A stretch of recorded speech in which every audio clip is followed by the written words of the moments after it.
ibyo ikintu nkunda kukibona ushobora kuba warongoranye n'umugore mukenye muri abantu basanzwe, ariko wagera ahantu mu nzira Imana ikagutera iteka ugatunga ukaronka ibintu byinshi, hanyuma aho kugira ngo ryatunga ushobore kurifata bibabere umugisha mwese nk'umuryango, ahubwo rikaca riguha inkomezi zukuja ahubwo kwica, zikagutiza amaboko yuko kwica wewe, ubwo butunzi bukagutiza amaboko yuko kwaka amahoro n'umunezero mu rugo rwawe, ubwo butunzi bukagutiza amaboko yukuja kwandura indwara, ubwo butunzi bukagutiza amaboko y'ugusambura Edeni Imana yaguhaye.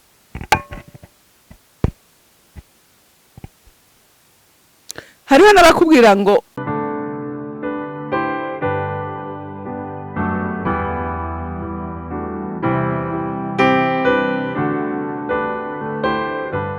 bakunzi bahori CANAAN TV, ndanezerewe kandi gusubira guhura namwe ngo tuganire ijambo ry'Imana.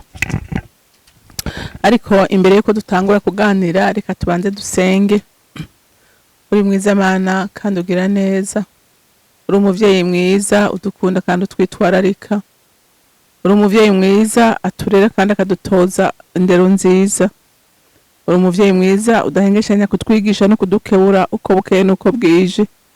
None Mwami Imana tuje tubigushimira uko ijambo ryawe Mwami wariduhaye kugira ngo ritwereke ibyo dukwiye gukora n'ibyo tutakwiye gukora. Wemerere n'aka kanya tugiye kuganira ijambo, ubwenge bw'Imana mukomeze kutuganza n'ishurirwa rivuye kuri wewe. Amicubahiro cyose n'amashimwe yose aba yawe, nkaba ndabisenze ndabyizeye ko byumvise mu izina rya Kristo Yesu, amen. Turacakomeje kuraba inyigisho za Salomo intahe yashinze ibyo yabonye. Ubushigira turabe ikintu kibi cyababaje umutima we, aravuga ati iki kintu n'akaga ukibamwe. Dusome mu Musiguzi igice cya 5, turahera ku murongo wa 17 na 13 dushikane ku murongo wa 17. Hari ikintu gikomeye nabonye munsi y'izuba, n'umuntu gutunga itunga rikazomwica, maze iryo tunga rikazoshirira mu bikorwa bibi. Kandi asanzwe yaravyaye umwana wiwe azoba asigaye ataca afise mu ntoke, nk'uko yavuye mu nda ya nyina ari gusa azogenda atyo uko yaje, adatwaye ikintu na kimwe kivuye mu buruhe bwiwe yojana mu ntoke. Kandi iki naco ni kibi gikomeye, yuko uko yaje kose ariko azogenda, none afise inyungu nki mu buruhe yaruhiye umuyaga. Iminsi iwe yose arira mu mwijima, kandi akagira umubabaro, akagira indwara n'umwikomo. Amen. Salomo avuze ijambo rikomeye cyane gose.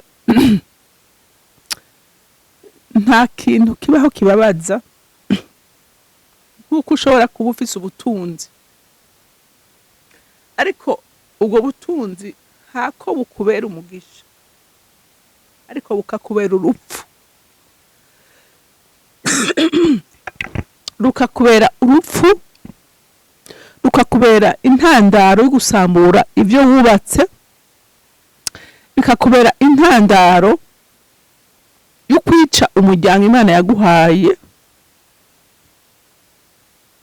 ikakubera intandaro y'ibyago by'uburyo bwose. Ibyo kintu nkunda kukibona, ushobora kuba warongoranye n'umugore mukenye muri abantu basanzwe, ariko wagera ahantu mu nzira Imana ikagutera iteka ugatunga karonka ibintu byinshi, hanyuma aho kugira ngo ryatunga ushobore kurifata bibabere umugisha mwese nk'umuryango,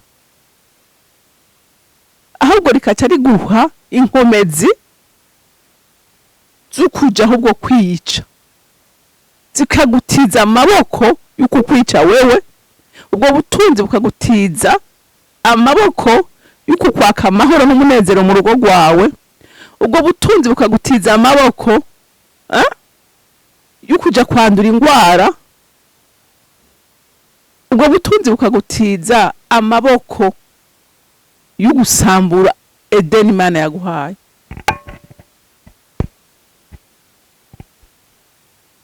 Hariho n'abakubwira ngo uyu ntitukijanye ngo uyu ntitukiringaniye kubera watunze, kandi igihe wamufiyansa mwarareha waramukunda muringaniye mugenda mukumva nta ngorane, ariko kubera ifaranga rije wumva mutagihuye, ryagutije amaboko yo kwiyica.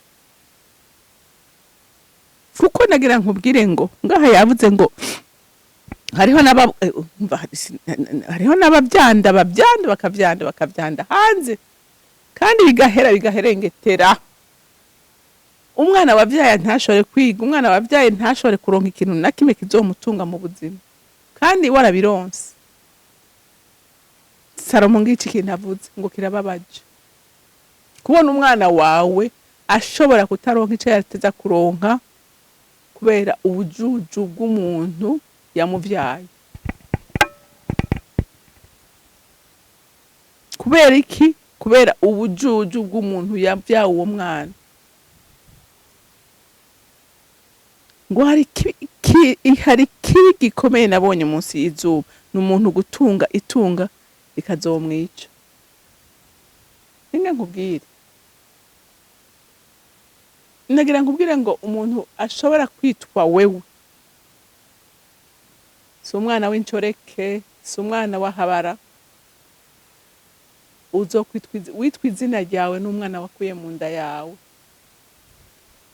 n'umwana wivyariye. Uyo ni wazosigarana izina ryawe. None uzomusigira irimeze gute? Uzomusigira irimeze gute? Azoba fier yuko kwitwa izina ryawe? Azokumva ari fier yuko uvuga ati je ndi mwene naka, canke azokumva isoni? Ega hariho abana bagira isoni zo kwitwa amazina y'abavyeyi babo kubera amakosa bakora, baragira isoni. Ariko umuntu arongorwa n'Imana, umwana aba fier yuko kwitwa izina ryase, kuko abafise umuvyeyi arongorwa n'Imana, akoreshwa n'Imana, akora ibikorwa byiza biroranye, maze iryo tunga rikazoshirira mu bikorwa bibi. Mwavyumvise? Itunga ry'igifu riherera mu bikorwa bibi, kandi riribwa mu mwijima, ntiriribwa habona. Haleluya! Itunga ry'igifu riherera mu bipfu, riherera mu bibi, riribwa mu mwijima, ntiriribwa habona. Kandi asanzwe yaravyaye umwana wiwe azoba asigaye ataca afise mu ntoke. Wavyumvise? Umwana kumva ngo harabaye, ngo wacu harabaye, ngo wacu twarigeze kuba dufise inzahana, data yarigeze kuba twara imodoka, data yarigeze kuba harabaye, kubera atamana yari irimo, kubera vyaribwa mu mwijima. Imana idufashe. Nkuko yavuye mu nda ya nyina ari gusa, azogenda cyo nkuko yaje ataca twaye ikintu na kimwe kivuye mu ruhe bwiwe yojana mu ntoke. Ukaruha ariko ugasaza, ukwega, ugasaza usega. hariho abasaza basega kandi bari bararonse ibintu kubera bavyitwayemwo nabi. Basaza basega bateze amaboko za mayibobo kandi Imana yari yarabahaye, ariko kubera Imana itarimwo bivamwo, Imana ikabivamwo, ibivuyemwo bigenda nabi. Bitarimwo Imana bigenda nabi, ariko ibirimwo Imana bigenda neza. Ndakwifuriza muntu w'Imana ngo ivyo uri kurarondera Imana ibihagararemwo, Imana ivyicaremwo, Imana ibigwize, Imana ivyagure, Imana ikwagure mu bwenge, Imana ikwagure gutahura, Imana ikwagure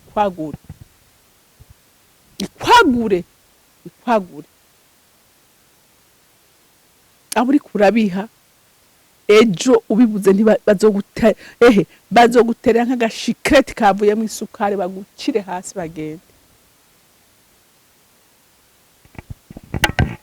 bagucire nk'agashikireti.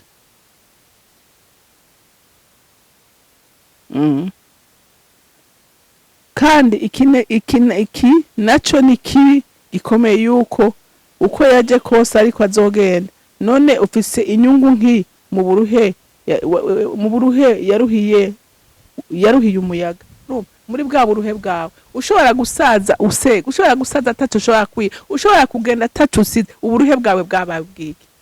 Umunyabwenge amenya kuziganya, umunyabwenge amenya gutunganya ibintu neza.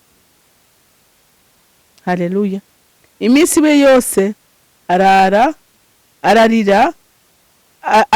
arira mu mwijima, kandi akagira umubabaro, akagira indwara n'umwikomo.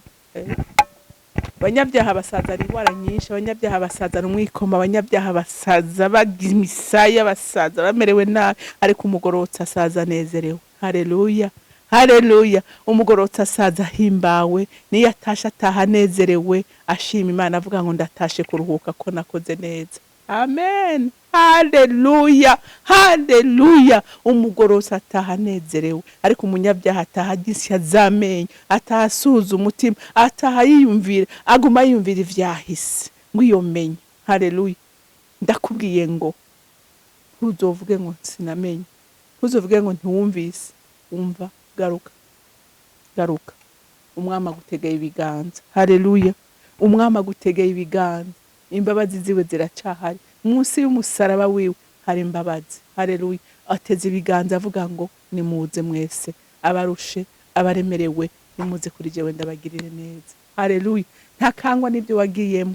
Bishobora kuba vyarononekaye, bishobora kuba vyarapfuye, ngo ariko mu giti ngo naho coba caraciwe, ngo imizi imaze kumva amazi ngo kirasubira kigatoha. Wosubira ugatoha ukavamo umugabo mwiza, wosubira gutoha ukavamo umugore mwiza, woshobora gutoha ukavamo umukobwa mwiza, woshobora gutoha ukavamo umusore mwiza. Garuka ku mwami agutegeye ibiganza. Imana yo mwijuru ibampera umugisha. Mwana data rugira byose uri mwijuru, ndagushimiye, uri gitangaza, ugira neza, wuzuye impuhwe, wuzuye imbabazi, wuzuye kugira neza. Ntukangwa n'ibyaha by'abantu, kuko umwami uratuzi neza ko twandujwe n'umwasi. Nico gituma watanze Kristo kugira ngo asubira turestore, atugarukane mu bwiza bwawe. Nyemerera rero mwami abantu bose bazokumvira ijambo, ukozwe ko wese umwemuye uvomerera impemu yiwe kugira ngo hinduke kandi agaruke ku mwami wacu amugirire neza. Uzoba ukoze muvyeyi mwiza. Ndagushimiye kandi ndakuninahaje, icubahiro cyose n'amashimwe yose aba yawe. Ndabisenze ndabyizeye ko vyumvise mu izina rya Kristo Yesu.